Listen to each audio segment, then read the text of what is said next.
Moment to say thank you to Tatiana Udanich, who is our first teacher to do this performance for us, and we are very lucky and to have her.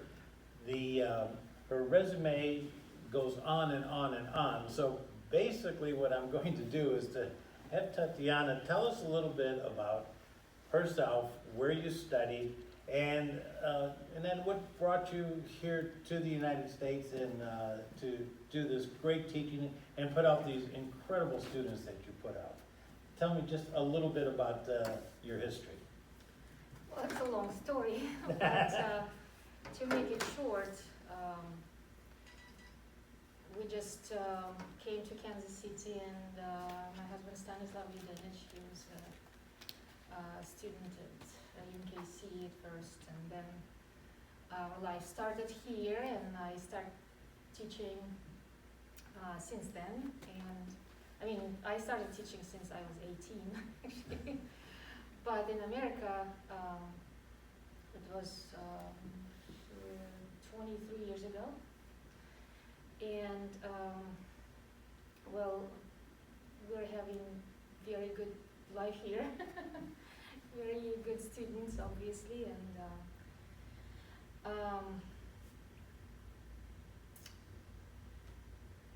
my education was primarily first in Uzbekistan when I finished the specialized music school, and then went to the conservatory, and then I was transferred to city of Recital in Russia when I finished my master's degree, and then I went to my doctorate, and then had to be interrupted because I have to go. Gotcha. So, and you do perform also, correct? Not regularly every week, but right. I do. You do perform, correct? And just really, what do you enjoy about the teaching? Oh, everything, everything. You know, it's a very complex process of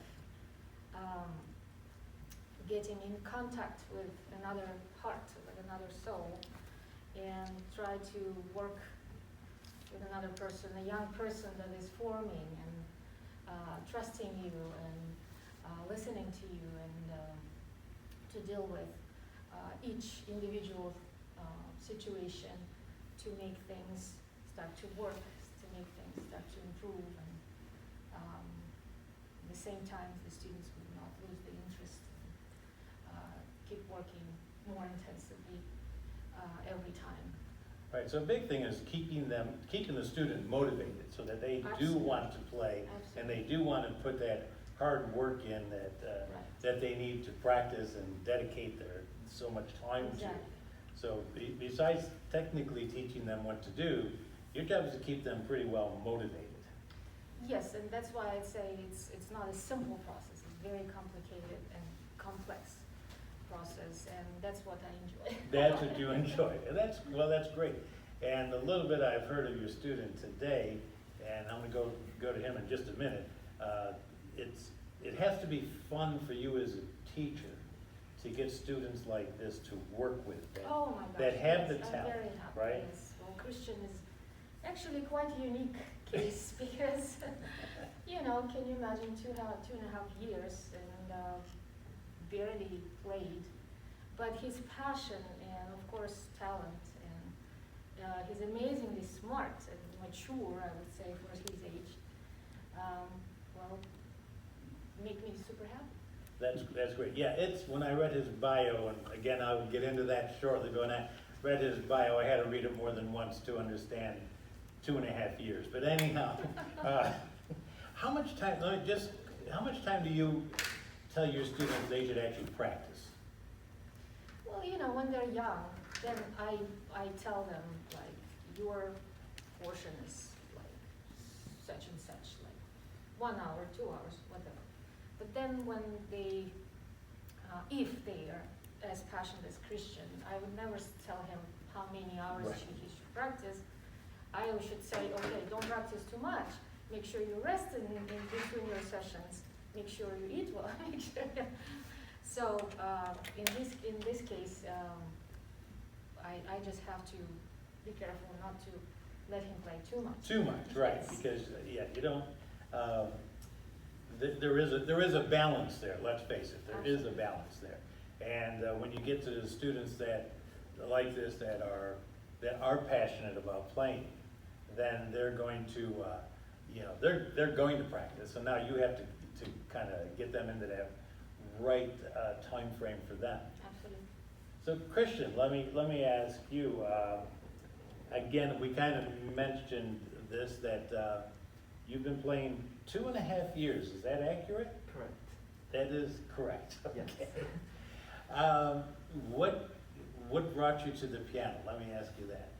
Well, it happened after a summer camp at my local church, and afterwards I suddenly had an interest in playing piano. It kind of sparked out of nowhere. So I went to my mom and said, "Mom, I want to learn to play the piano." And she said, "Well, okay, I'll start teaching you a bit." But then that's when my mom realized that we need to get him a professional teacher. He has some extraordinary talents.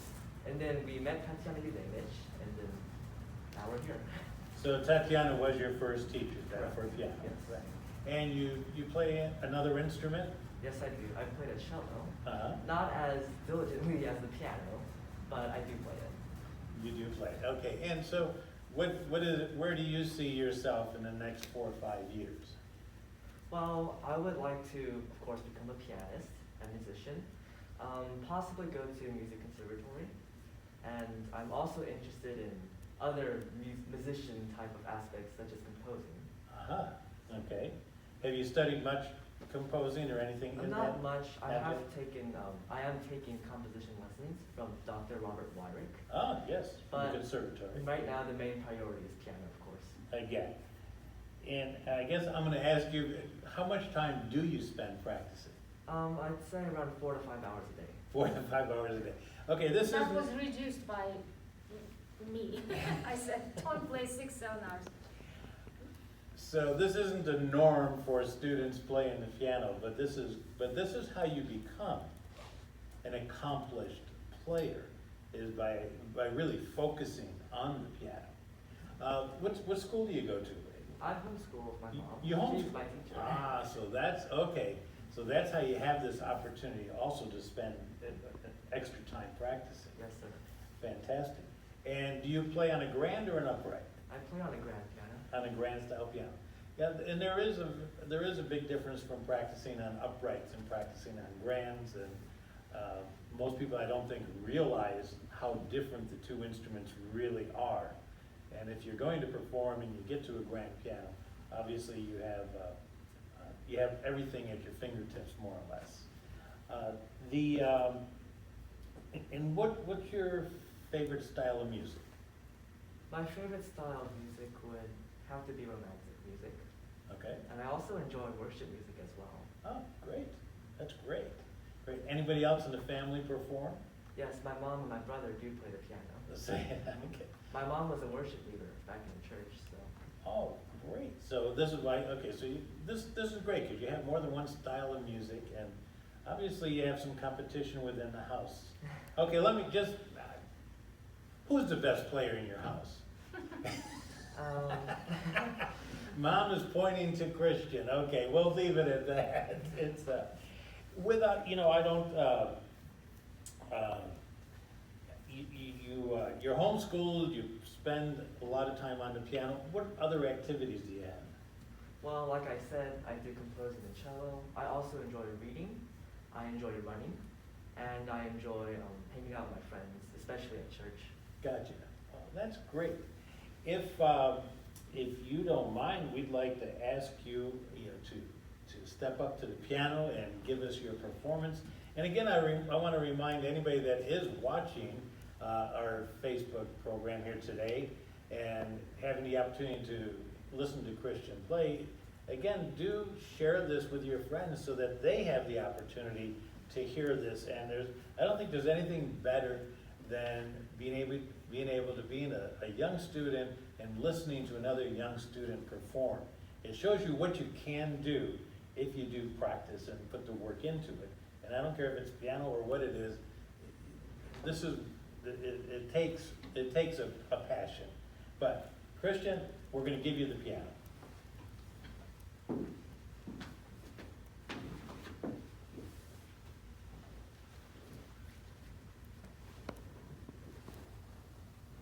I will be playing Chopin's Fantasie-Impromptu and Etude Opus 10, number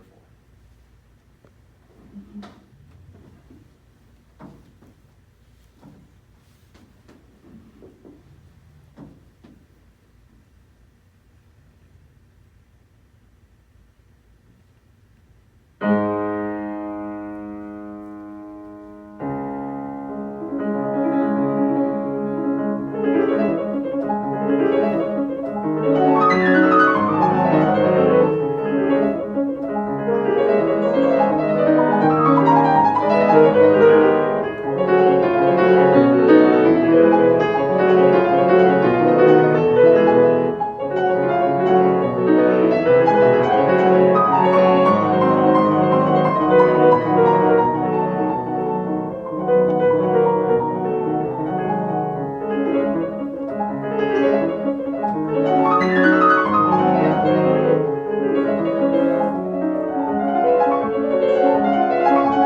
Well, I just have to mention that these are new pieces, completely new. We learned while we were working online, and it's a proof for everybody that it works. We didn't see each other for like 5 months or something, and of course it wasn't easy. But these pieces and many others, it's just part of this program, were learned during that time. during this time when And this is pretty the much, first time he plays it performing actually for public. well, I have to say, we could have started this program with lots of teachers and lots of students, but that was incredible. And and I want to thank both of you for that. I mean, that was incredible. And Mom too, for the time that she has to put in. What we're going to do at this point too is see if there's anybody that's out there. If you have a question, please type in. Our guests will be happy to answer the questions. And then while we're waiting on that, what made you pick these two pieces? Let me ask you that. Well, for the Chopin Etude, Opus 10 number 4, first of all, I'd say I love doing challenges. And it's a very challenging piece, especially for me. And I was very excited to play this very fiery and very energetic piece. There's so many different contrasts and little fun moments, and yeah, it's really fun to perform. Fantastic. And for the Fantasie-Impromptu, well, first of all, it's very famous, I have to say that. And it is my family's favorite piece. My mom and my grandmas especially, they love it so much. And of course, it's so beautiful. There's many different melodies and feelings all wrapped up in this 5-minute package. Right. So, Yeah, I don't know of anybody that would not enjoy listening to that piece. It's and especially listening to the way you played it. It's still, I sit here and I look at you, I watch you at the piano, and the 2.5 years is just more than I can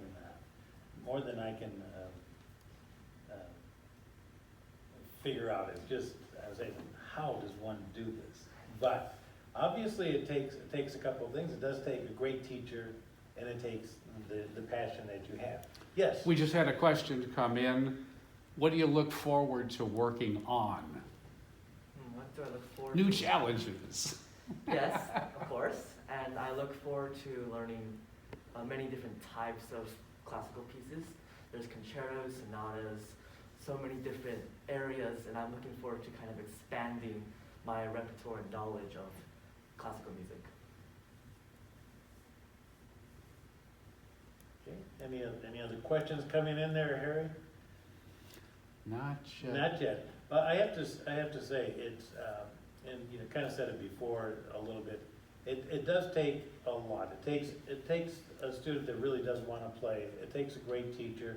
It takes a great home atmosphere to make this happen, because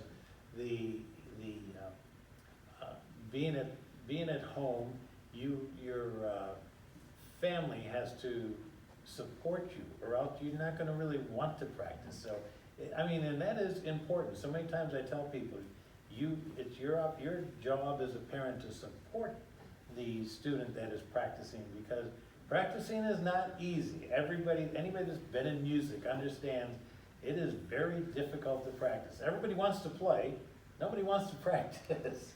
You're exactly right. I always say that it's a teamwork.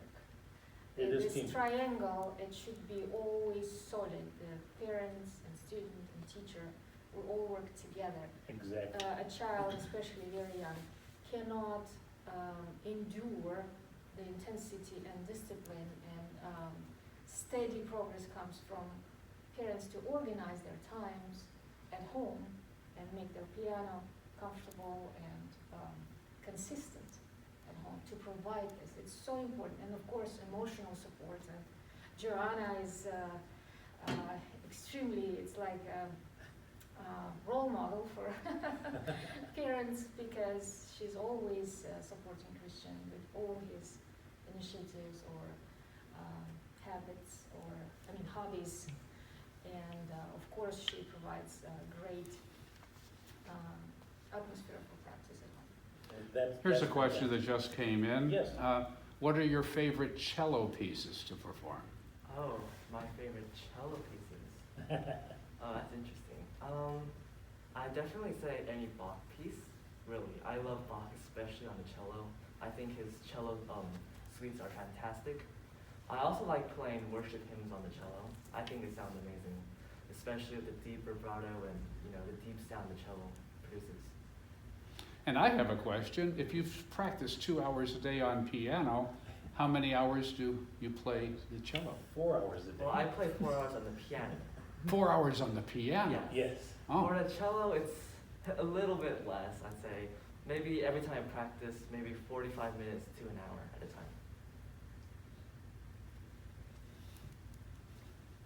Looks like that's the end of the questions coming in, but I very much appreciate you coming in. This was wonderful, and I know you can't hear, but there's multitudes of applause going on out there. Watching all the people who are watching. You've got a pretty good audience out there, so they've been treated to a wonderful program. Thank you. Yes, and I want to again thank Tatiana for bringing a great student to. What a way for us to start our Saturdays at the Steinway. And just a quick reminder to, again, in 2 weeks we will have another performance at 2 o'clock on Saturday. Marina Sultanova, and Dasha Sandomierski will be playing. And I can tell you that's going to be another great performance. Again, share this with your friends, because we all enjoy music, and they don't get to hear this very often. And to hear a young gentleman like this sit down at that piano and play like he's been playing for 50 years. I mean, just a great job. And again, thank you to both of you. By the way, the Dasha and Marina Sultanova is also faculty of our school, Young Arts Music Academy. So they're all friends. They play ensembles together every week. I mean, they used to. When everything, when we could get together, right. Yes. So they're part of your academy also. Absolutely, and she's wonderful talent. Thank you so much for having us today. We're happy Yes, to be thank here. you. Well, believe me, our pleasure. Thank you. Thank you.